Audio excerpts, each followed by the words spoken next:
सत्य को खोजने वाले सब साधकों को हमारा प्रणाम।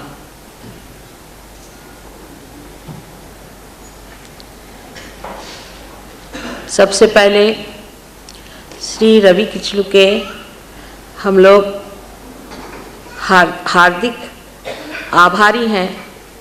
इतना हृदयस्पर्शी संगीत उन्होंने सुनाया और आप लोगों को भक्ति के साम्राज्य में ले जाकर बिठा दिया। वे स्वयं, मैंने सुना है कि कुछ और ही काम करते हैं, लेकिन इतने हृदय से उन्होंने गाया कि सब लोगों में उसकी छाया दिखाई दे रही है। दूसरे, आज श्री कृष्ण बैनर्जी का काव्य सुनकर वो दिन याद आ गए जब मुझे मेरे पिताजी बांग्ला के बड़े बड़े कवियों के गान सुनाया करते थे, जिनके अंदर शक्ति ओतप्रोत भरी हुई थी। वंदे मातरम जैसा गाना भी इसी देश में बड़े कवियों ने लिखा था। ये महान देश फिर से जाग उठा ऐसा लग रहा है, और ये कविता सुनकर फिर शक्ति का आंदोलन दृष्टि में आ रहा है। मुझे बहुत हर्ष हुआ कि कवि अगर जागने हैं तो वो सर्वप्रथम बंगाल में ही जागेंगे, क्योंकि ये देश भावना प्रधान है, भावना से ओतप्रोत है, और यहाँ की भावना अत्यंत गहन पहुँची हुई, जिन्होंने अनादिकाल से अनेक ऐसी रचनाएं की हैं जिससे आज तक अपना भारतवर्ष गूंजता है। इस काव्य को सुनकर मैं इतना ही कहूँगी कि इस देश में जो माँ की भक्ति है, उस भक्ति का फल पूरी तरह से मिलना चाहिए। यहाँ दरिद्रता है, तकलीफ है, दुखी दीन अनेक। 2-4 चिट्ठियाँ पढ़कर बड़ा दुख हुआ कि जहाँ माँ के बच्चे रहते हैं वहाँ इस तरह की परेशानियाँ, इतने दूर, इतनी चिंताएं, इतनी अव्यवस्था, सब देख करके बड़ा आश्चर्य होता है कि प्रभु कब इस देश का भला होगा। जब तक बंगाल का भला नहीं होगा, भारतवर्ष का भला करने से कोई फायदा नहीं। आपसे मैंने पहले ही कहा है कि सहयोग समाजोन्मुख, सहयोग एक व्यक्ति के लिए नहीं, व्यष्टि के लिए नहीं, किंतु समष्टि के लिए। जंगलों में बैठ करके तपस्या करने का समय चला गया।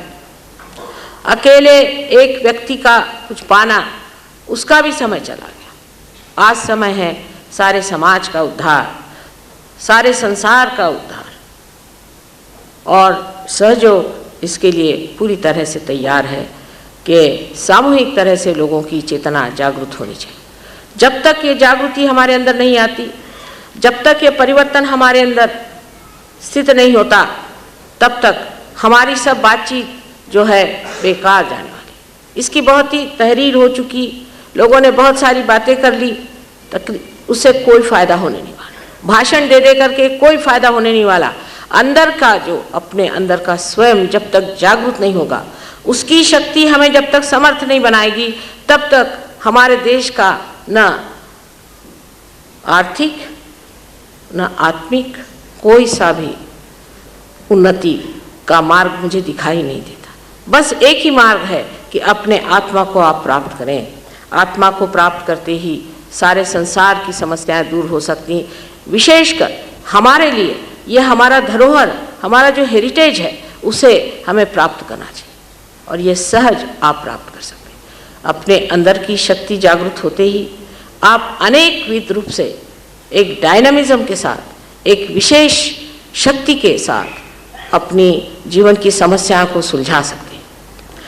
इसके अनेक उदाहरण हमने देखे हुए हैं, और जैसे मैंने कहा कि कारण और परिणाम, कॉज एंड इफेक्ट, उससे परे उतरने का एक ही तरीका है कि अपने आत्मा में स्थित हो जाइए। जो आदमी अपने आत्मा में स्थित नहीं हो सकता, वो किसी भी तरह की ग्लानि से उठ नहीं सकता। आज हमारे देश में जो ग्लानियां हैं, उनमें से बेकारी, और ये सब जो हैं ये परिणाम स्वरूप हैं, पर इसके कारण हमारे समाज का चरित्र इतना गिर गया है, हमारे चरित्र में इतना झूठ, इतनी बेईमानी और इस कदर हमारे अंदर निर्दयता आ गई है कि हम समझते नहीं कि जो हम 1 रुपया भी इस तरह से कमाते हैं उससे हम हजारों लोगों का नुकसान करें। लेकिन ये सब लेक्चर तो सब देते ही हैं, लेकिन जो देते हैं वही गलत काम करते हैं, जो बोलते हैं वही गलत काम करते हैं और सोचते हैं कि हमें लेक्चर देने का अधिकार है, जो हम बोल रहे हैं वो करने का अधिकार है। ये चीज़ हमारे अंदर आने के लिए हमें समर्थ होना चाहिए, और समर्थता आए बगैर हम इस कॉज को हटा नहीं सकते, और ये समर्थता आपको आत्मा से ही प्राप्त हो सकती है। इस आत्मा को प्राप्त करना आपका जन्मसिद्ध अधिकार है, उसे आप प्राप्त करें, स्व का तंत्र जानें, इसके आप गुरु हो जाएं, सदगुरु हो जाएं। देखिए इस देश की पूर्ण दुर्दशा मिट जाएगी। हम तो माँ के स्वरूप आपके सामने खड़े हैं, हम आपके गुरु नहीं, आपकी माँ है, पर माँ जो है अनादिकाल से गुरु मानी जाती है, गुरुओं की भी माँ गुरु होती है। गुरु इसलिए क्योंकि उसमें जो गरुआपन है, उसमें जो महानता है, वो सारी महानता वो चाहती कि मेरे बच्चों में बढ़ जाए। उसकी जितनी शक्ति है वो चाहती कि पूरी तरह से मेरे बच्चों में बढ़ जाए।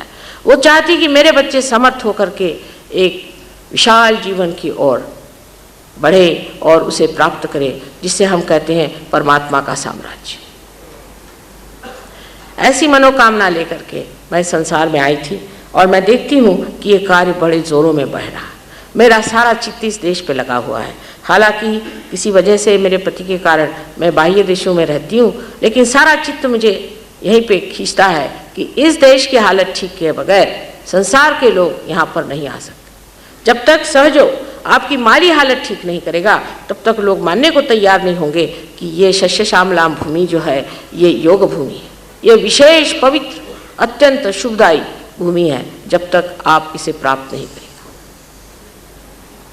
इसके लिए मैं आपसे विनती करना चाहती हूँ कि आप ये समझें कि आप किसी तरह से भी दीन दुखी नहीं, क्योंकि अभी भी आपके अंदर जो धर्म जागृत है उसके बूते पर आप अपनी आत्मा को पा सकते हैं, जो सारे चीज़ों का स्रोत है। आज आपको मैं आत्मा के बारे में बताना चाहती हूँ। उसी तरह हमारा जो 7वां चक्र है, जिसे कि हम सहस्त्रार कहते हैं, उसके बारे में आपको कुछ निवेदन करना चाहते हैं। सहस्त्रार ये हमारा 7वां चक्र है, जो हमारे मेदु में, जिसे कहते हैं कि ब्रेन में रहता। अगर आप ब्रेन को क्रॉस सेक्शन करें तो आपको आश्चर्य होगा कि जैसे कमल की पंखुड़ियां हों, उस तरह उसके आकार हजारों बने हुए। ये 1000 नसों से प्लावित, 1000, इसे सहस्त्रार कहते हैं। जिस वक्त यहाँ जागृति होती है तो ऐसा लगता है कि हजारों ऐसी ज्योतियाँ इसके अंदर जागृत हो गई। हर एक नस जागृत होने से उसमें प्रकाश आ जाता है, और 7 रंगों से प्रदीप्त ये आपका ब्रेन इस तरह से खुलने लग जाता है जैसे कि कमल सहस्त्र अपने दलों को खोल रहा है। यह अत्यंत महत्वपूर्ण अनुभूति है, लेकिन इसे आप देख नहीं पाते।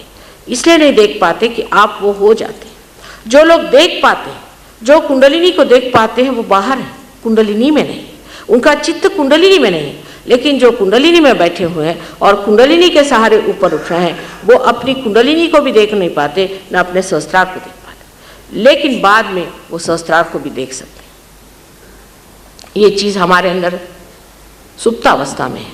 अभी तक कहते हैं कि हमारी चेतना का हम बहुत थोड़ा सा हिस्सा जानते हैं, जैसे कि आइसबर्ग सब का सब अंदर ढका रहता है और थोड़ा सा ही उसका हिस्सा ऊपर तैरता है। इसी प्रकार मनुष्य की चेतना बहुत ही सीमित और थोड़ी सी। इससे परे जो असीम की चेतना है, वो आप सिर्फ अपनी आत्मा से प्राप्त करते हैं। इस सहस्त्रार में 7 चक्रों के पीठ है।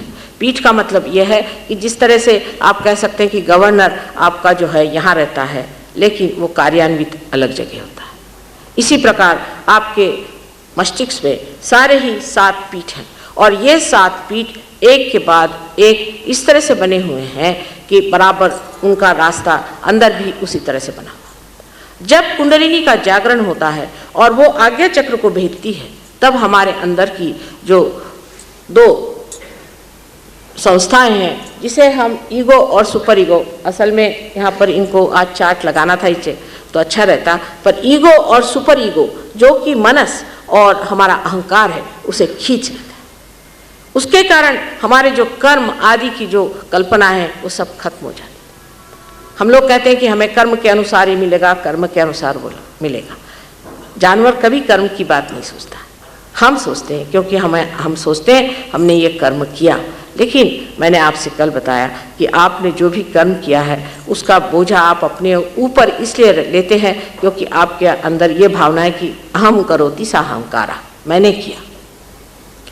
दोनों चीज एक साथ खींच जाने से आपके पूर्व कर्म एकदम अंदर खींच जाते हैं। इसी को कहते हैं कि आपके सारे दोष, आपके सारे कर्म विलय उसका हो गया, खत्म हो गए। कैसे खत्म हुए? क्योंकि आज्ञा चक्र की जो देवता है, जब वो उसे खींच लेती है उस वक्त आप देखते हैं कि आपके यहाँ पर तालू भाग में एकदम से नरम सा कुछ हिस्सा हो जाता है। ये हिस्सा नरम कैसे होता है?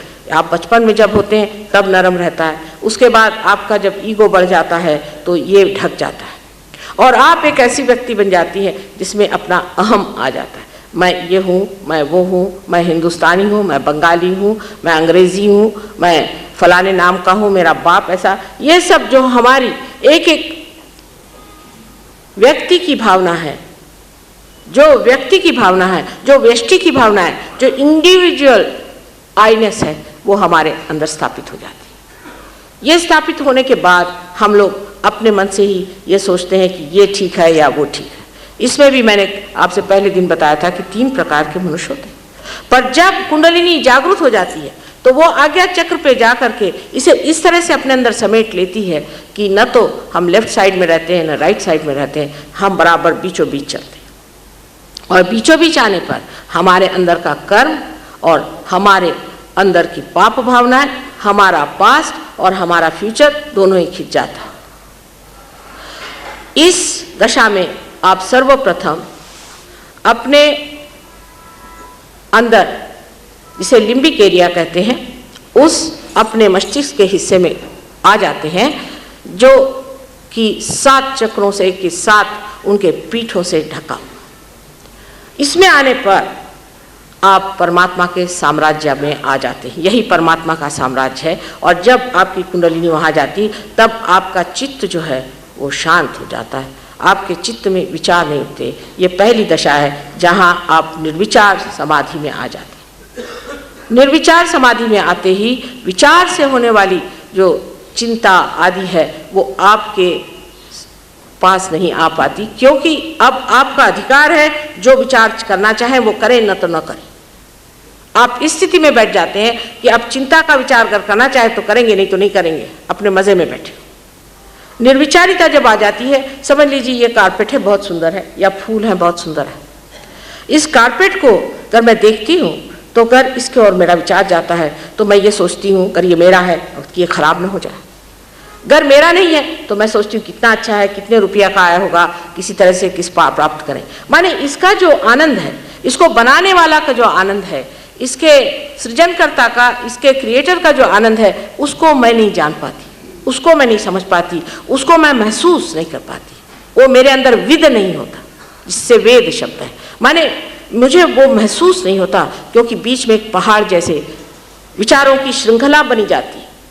लेकिन जब मैं इसके और देखती हूँ और मेरे अंदर कोई विचार नहीं, तो इसको बनाने वाला जो भी हो अज्ञात में, लेकिन उसने जिस आनंद से और सुख से इसे बनाया, वो पूरा की पूरा आनंद मेरे अंदर झलने लग जाता है, जैसे कोई झरना मेरे सर से बाहर चला जाना। और इतने आनंद से पुलकित होकर मनुष्य एक सौख्य में पहुंच जाता है और वो सोचता है कि क्या इस आर्टिस्ट ने ये चीज़ बनाई। आज हमारे देश में एक से एक आर्टिस्ट लोग पड़े, एक से एक महान आर्टिस्ट लोग पड़े हुए हैं, लेकिन उनकी हमें कीमत नहीं है। हम सस्ती चीज़ों के पीछे में, बेकार चीज़ों के पीछे में, जो कि 2 मिनट में ख़त्म हो जाएंगी, इन चीज़ों के पीछे हम पड़े हुए हैं। और अपने देश की संस्कृति और उसके अंदर बनी पनपी हुई ये महान कलाकृति, इसको हम लोग भूल चले। यहाँ तक कि हमारे यहाँ संगीत इतना ऊंचा है, काव्य इतना ऊंचा है, सब चीज़ हम ऐसी तरह से भुलाए चले जा रहे हैं जैसे कि उससे हमारा कोई मतलब नहीं। लेकिन सारा आनंद का स्रोत इन आर्टिफिशियल चीज़ों, कृत्रिम चीज़ों में कभी भी नहीं आ सकता, कभी भी नहीं आ सकता। उसमें सिर्फ दिखावा है, बाह्य में चीज़ है। जब आप किसी भी आर्टिस्ट की बनी हुई किसी चीज़ की ओर देखते हैं और अगर आप रियलाइज सोल हैं तो आपको ऐसा लगेगा कि सारा आनंद का स्रोत है। लियोनार्डो दा विंसी की बनाई हुई मोनालिसा की पेंटिंग आप जानते हैं दुनिया में मशहूर है। आप अगर उसके सामने जाके खड़े हो और आप अगर रियलाइज सोल है तो आपको उसके अंदर से चैतन्य की लहरियाँ आती दिखाई। उस चैतन्य की लहरियों से ही वो आनंद आने लग जाता है। आपको देखने की ज़रूरत नहीं, कोई अंधा भी हो उसे भी ले जाकर वहाँ खड़ा कर दें और अगर वो चैतन्यमय है तो वो कहा हा हा, किस सुंदर चीज़ के सामने तुमने मुझे खड़ा कर दिया। वो देख तो नहीं रहा, लेकिन उसका जो एहसास, उसकी जो विदता है जो हमारे नसों में महसूस होती, वो आप महसूस करने लगते। क्योंकि एक नया आयाम, एक नया डायमेंशन एक मनुष्य की प्रकृति पर जब छा जाता है तब वो इन जड़ तरीके से देखने की अपनी बुद्धि को खोकर ऊंचे उठ जाता है। जैसे कवि है, कवि किसी चीज़ को जब देखता है तो वो ऐसा नहीं देखता जैसे सर्वसाधारण लोग देखते हैं। उसमें गहन दृष्टि से कुछ और विशेष चीज़ दिखाई देती।